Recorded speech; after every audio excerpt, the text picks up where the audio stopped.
好啦，25年16條題目啦，咁呢條題目咧佢就係講緊咧 refer to photograph below 啦嚇，咁啊 show 一個 agricultural activity， 一個 agricultural activity。咁呢一個嘅 agricultural activity 有咩 characteristics 咧？嗱，你見到佢係用咗好多嘅機器啦，呢個咧你見到係 machine 嚟㗎啦。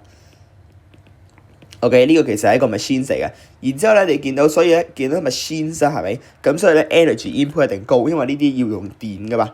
咁就係二樣嘢啦，佢係咪 high capital input 啊？係嘅。OK， 因為你見到呢啲 machines 係要錢㗎嘛。OK， 要錢要能量，所以咧 capital input 同 energy input 都應該係高。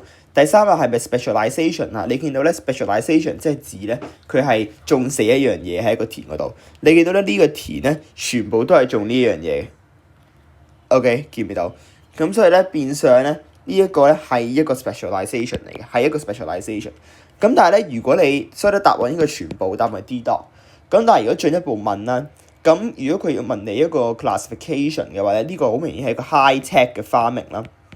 OK， 因為你見到用機啊嘛，用好多機器啊。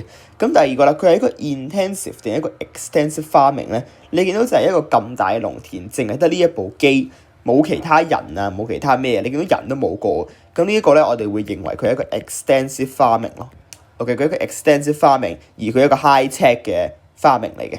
咁呢個咧好明顯係一個 arable 啦。OK， 咁你話 subsistence 定 commercial 啊？大機會係 commercial 啦。OK， 咁呢個全部都係 farming 一啲你要識嘅字啦，咁就係呢一啲嘅 classifications 啦。咁就唔多，呢個答案係 D dot。